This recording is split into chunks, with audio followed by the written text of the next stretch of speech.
Bonjour, bienvenue pour cette nouvelle vidéo autour du Vijnana Bhairava Tantra.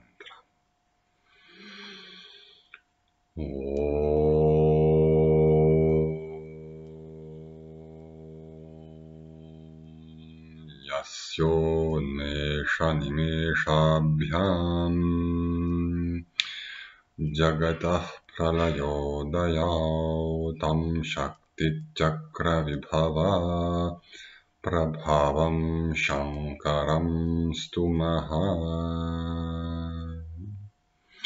Nous en sommes donc à la dernière partie du Tantra. Après les 112 expériences d'éveil, la description de la vie éveillée. Et de même que le Tantra avait commencé, vous vous en souvenez, par le souffle, il s'achève par la pratique vitale, au sens littéral du terme, du souffle.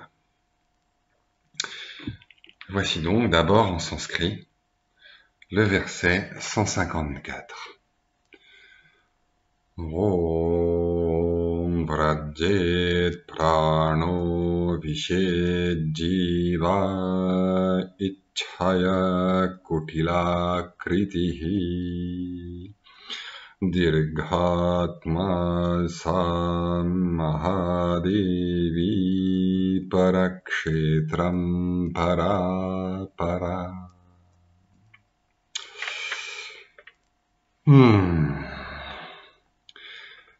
Cette déesse infinie, cette déesse des déesses, Mahadevi, cette déesse absolue,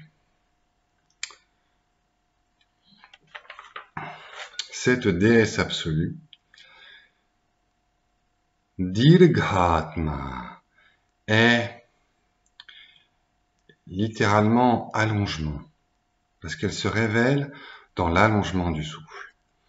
Quand j'observe le souffle et que je concentre mon attention sur les intervalles entre les va-et-vient de la respiration, fin de l'inspire, fin de l'expire, eh bien, peu à peu, le va-et-vient du souffle s'allonge et s'amenuise jusqu'à devenir insensible, comme une vibration subtile.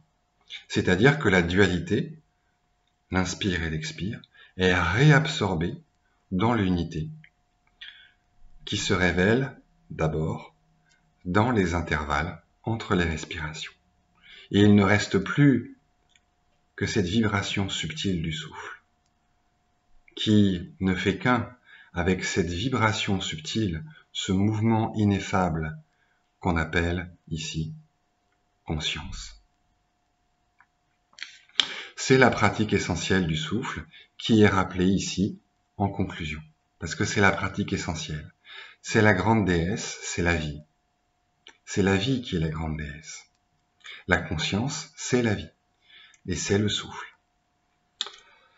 Et cette déesse Dirghatma qui se révèle dans cet allongement du souffle, en particulier à la fin de chaque expire, comme un long Om, comme une note qui va se perdre dans le silence, comme une vague qui va se perdre au large. Eh bien, cette déesse, Ichhaya, selon son libre désir, spontanément, parce que c'est l'essence même de la vie, la liberté. Kutila Kritihi, elle assume une forme courbe ou une forme cyclique si vous préférez, c'est-à-dire la forme recourbée du va-et-vient du souffle, comme une boucle, comme le signe de l'infini. En tout cas, c'est une forme courbée. Traditionnellement, à certains endroits, on parle de 3 boucles et demi. Et cette énergie du souffle ainsi lovée dans ce cycle de la respiration, on l'appelle aussi Kundalini, c'est-à-dire l'énergie qui a cette forme circulaire, cette forme cyclique, la forme Kundali, d'un anneau. L'énergie en forme d'anneau.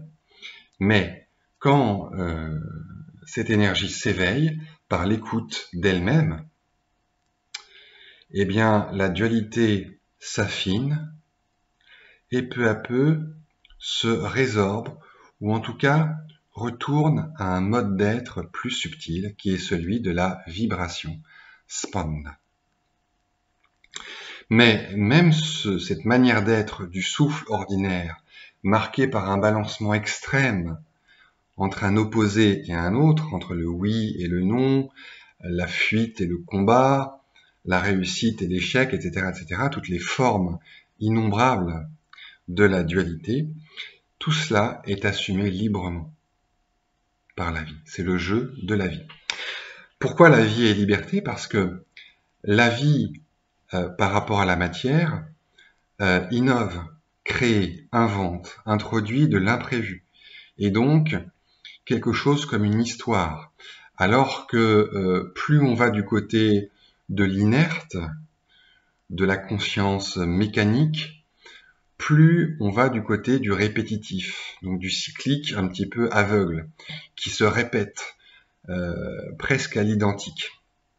Alors que la conscience, c'est la spontanéité, c'est le fait de pouvoir bouger par soi, se reproduire, se réparer, se réguler, se mettre en mouvement par soi-même, se donner ses propres buts, pour le meilleur et pour le pire. Mais c'est ça la différence entre le vivant et l'inerte, c'est cette manifestation de la liberté.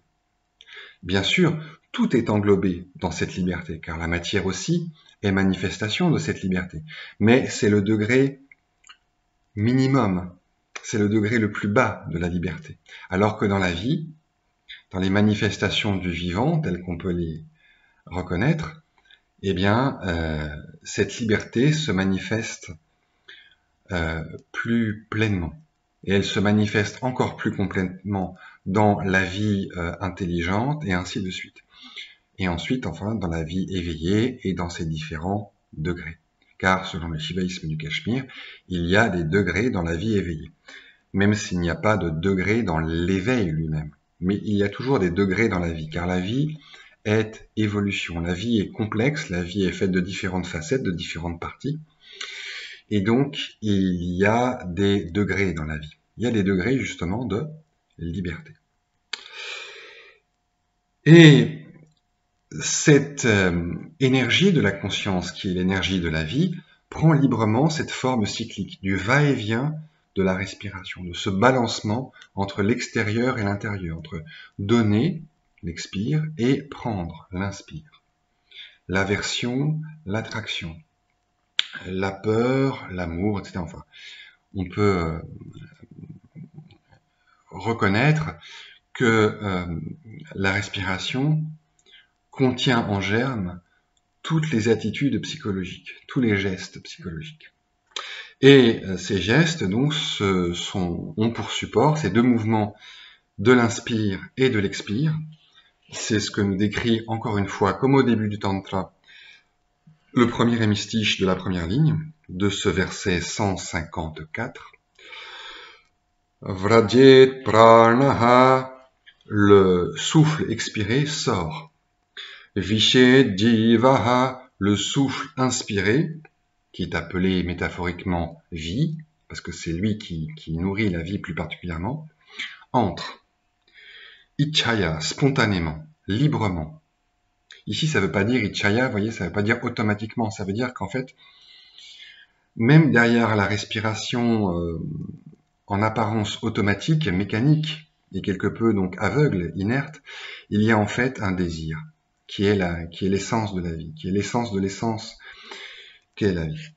Kutila kriti, dirghatma sa mahadevi parakshetram parapara.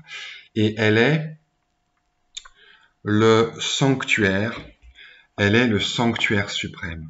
Elle est le sanctuaire suprême, le temple suprême.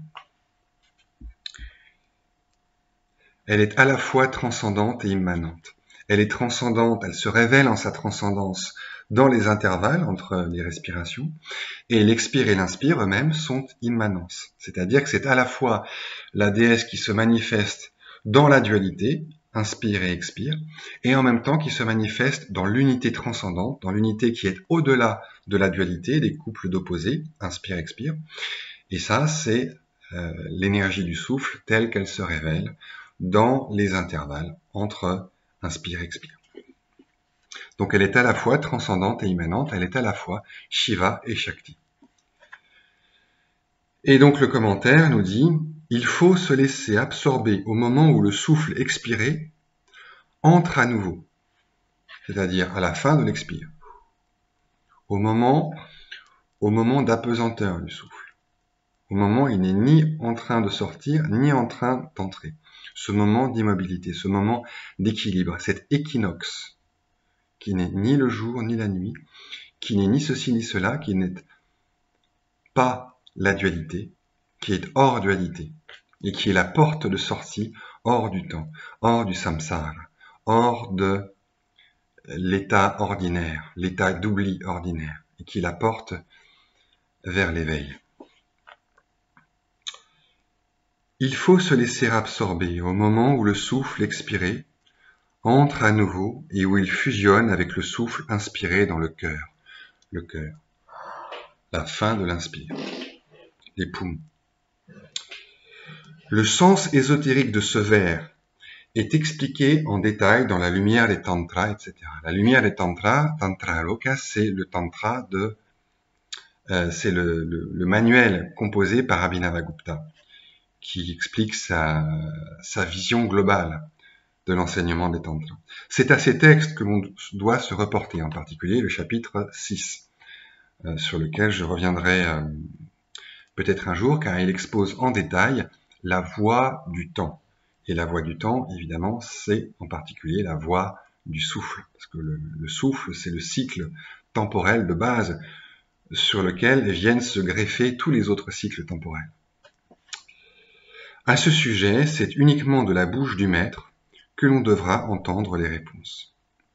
Le maître, en l'occurrence, c'est Abhinavagupta. Que l'on nous pardonne donc de ne pas nous étendre à ce sujet. Alors, cela étant, il dit ça, mais dans les versets suivants, vous allez voir qu'il donne des commentaires très très détaillés, je trouve, sur cette pratique du souffle, qu'on appelle aussi Hamsa Japa, la récitation du Hamsa, du cygne sauvage. Et c'est véritablement la pratique centrale de la voie Kaola. C'est à la fois une pratique de méditation, une pratique de yoga, une pratique de dévotion.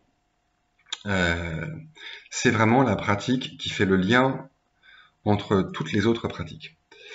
Et donc, elle est très importante, et c'est la pratique permanente. C'est la pratique qui permet d'approfondir et de stabiliser après l'éveil. Et c'est pour ça qu'elle est aussi décrite à la fin du Tantra en conclusion, après avoir été décrite dans l'initiation, au début.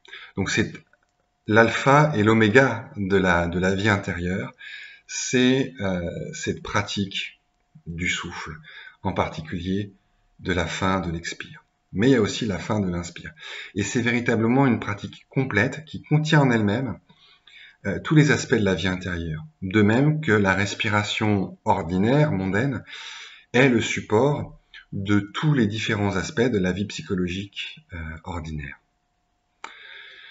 Donc véritablement, le souffle, c'est le carrefour, c'est le nœud, où c'est le centre d'où partent toutes les pratiques enseignées dans le tantrisme non-duel dont il s'agit ici. Voilà. Je pense que ça suffit pour aujourd'hui, et la prochaine fois, nous verrons les versets suivants qui donnent davantage de détails sur cette pratique qui est véritablement la vie intérieure, la respiration intérieure, la vie intérieure sur le long terme, et qui permet d'approfondir et de laisser cette intuition qu'est l'éveil se déployer peu à peu et pénétrer graduellement tous les aspects de la vie, comme de l'huile qui se répand dans un tissu et qui l'imprègne peu à peu. Voilà, sur ce, il ne me reste plus qu'à vous remercier et à vous donner rendez-vous avec mon chien Dharma pour une prochaine vidéo, en vous souhaitant une très bonne journée.